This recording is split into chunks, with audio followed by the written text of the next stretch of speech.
What is up, everybody? Wick&Candle back here with lesson number 2. I know it's been a month since I last posted, but I hope to be a lot more consistent now. I really want to get out as many videos for you guys as possible, really continue on the mission that I set out to follow. So, looking back, let's do a little bit of a review before we go into lesson number 2. Now, you'll see that I drew out some things in advance, but in this case, let's think back to lesson number 1 to make sense of what's here. We talked about stocks and investments and how they correlate, with one another, but we also mentioned a key word here, equity. And equity means ownership, We discussed that when you buy a share, you're getting a portion of ownership in a company, a very, very small percentage. Now, traditionally, people would go on and to discuss, what are stock markets, what are stock exchanges, but I actually want to push that over a little bit. And this lesson will be divided up a little bit into separate videos, just because it's a bit elaborate, but I think it makes most sense to show you all, how are shares created, so you can really make sense of why they're traded, how they're traded, and what investors look for. So I want to talk about the difference between a private and a public company. The main difference, and you've probably heard this before, the main difference is that private companies do not have shares. They don't have shares to be traded on a public exchange, Or I use public, but I don't like using public in the definition. Public companies do have shares that are traded on an exchange. That's the real difference. And private companies usually have a very secluded group of investors. So to understand that in a little bit more depth, I want to use the example of Gary here. Gary's 19 years old, based in Miami, Florida, and he wants to create a tech consulting business out of his garage. And he gets 2 of his friends to start up the business, In order to get the business going, typically, what does a business need? Cash. It needs money. And as I always say, cash and money and liquidity is the lifeline of any business. So you really need to understand the finances to get things going and really ensure that your business has enough financial resources to keep running. So in this case, Gary calls upon family and other friends to invest in the business. So as part of investing, they get a portion of ownership in the business, okay?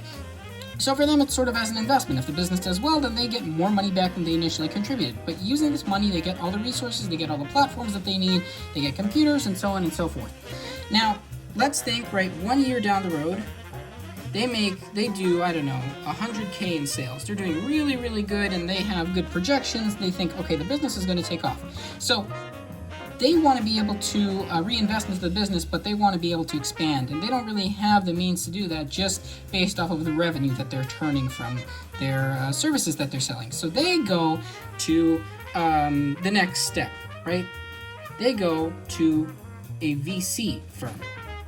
And VCs, now, I really want to avoid using abbreviations, but VC stands for Venture Capital. I'm going to abbreviate here.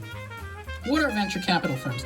Venture capital firms are, by principle, they're essentially a group of investors that pool money, from mutual funds and wealthy clients who then they look for, startups like Gary's, who have a lot of promise to be able to invest in these startups to hopefully turn a profit or be able to get a return on their investment, which they usually, by contributing capital at the early stages of Gary's company, they can then create a return if the company performs well.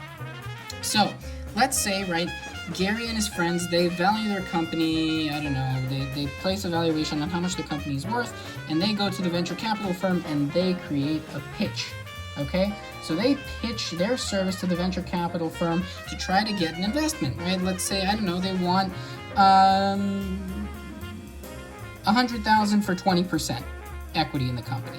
So that means if the venture capital firm gives them $100,000 to reinvest into the business, that means that then they get 20% ownership of the business. So they own 1/5 of the company, which is pretty good, especially if the company takes off and then maybe in 5 years is worth $100 million. That's a pretty good deal, So let's say, the venture capital firm agrees to give money to Gary and his friends for the startup.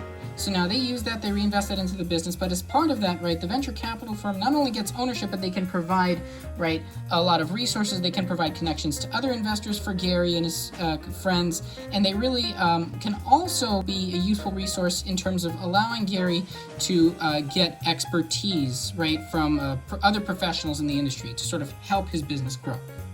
So now, right, the people who own equity in this case are, right, Gary and his friends, right, family members who contributed money, and of course the venture capital firm. And the business is continuing to grow.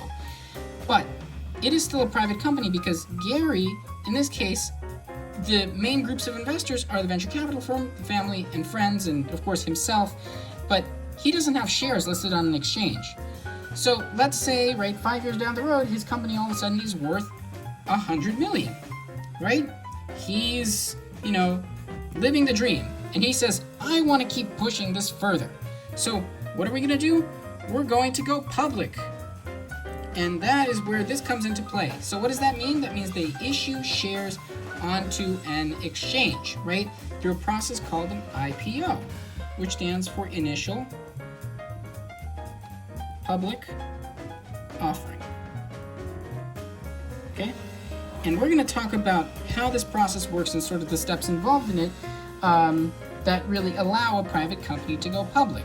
And all of these resources that you saw here, right, with people contributing money when Gary's company was private, are all forms of financing. And that's going to be a really important word, because financing is also it's considered to be really a strategy for allowing a company to gain resources, right, financial resources for them to be able to reinvest into the business. So when a company chooses to pursue, I guess, an IPO or listing shares, it's all a form of financing because it's a way for them to raise money to be able to expand the business and allow it to grow. And that is the main principle by which then companies issue shares onto an exchange, and you then see, right, all these companies being listed, because at some point they were all private companies, but now they are public because, right, those companies listed on the exchange were able to raise money by going through an IPO and issuing shares. And we're going to discuss more about how that process works in the next video. So I'll see you guys there.